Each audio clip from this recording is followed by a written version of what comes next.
Welcome back everybody to Realistic Stone Walls, episode 2 for my how-to series on some of the basic skills. So the first thing we're going to do today is just make a few walls and take some of my extra bricks from the last project.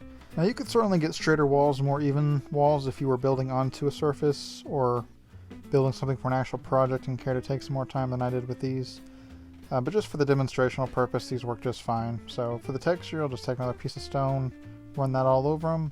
And then I can just hot glue those to some strips of foam just as something to hold while I paint them. From there I'll just put a nice heavy layer of Mod-Podge on those just to ensure that when I prime these with my paint here in just a second, that this flat black primer won't melt any of the foam. So I make sure to hit those from all directions. As you can tell, it's pretty cold where I'm at. And then move on to the first paint method, the SpongeBob method. Because we'll be taking some mustard and ketchup and getting to work with a sponge.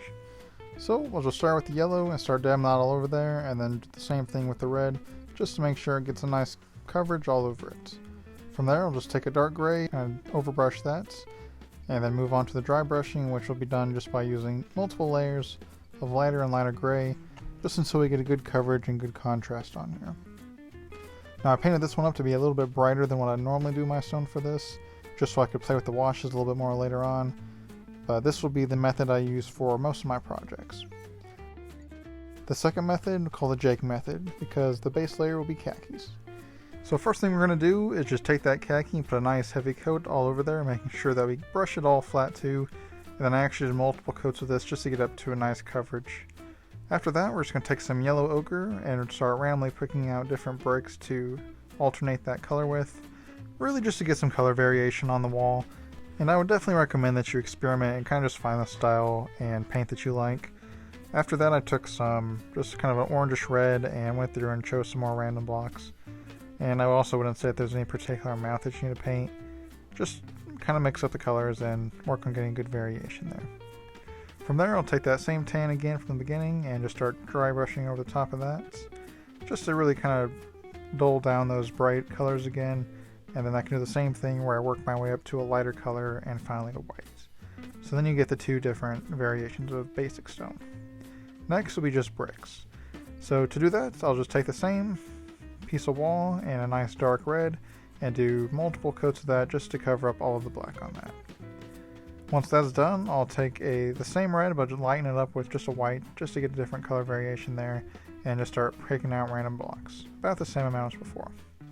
From there, I'll just take some of the spackling and start rubbing that all over the face of this, just making sure to really get in between all the bricks there, and then take a white sponge brush and start wiping away that plaster before it dries.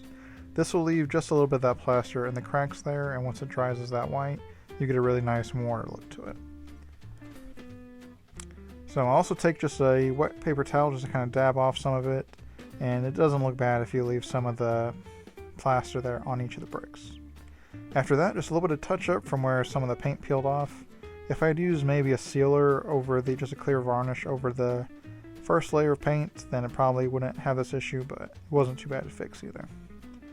And to finish these off, I just took a strong wash, watered down a little bit, and then just started brushing that all over these.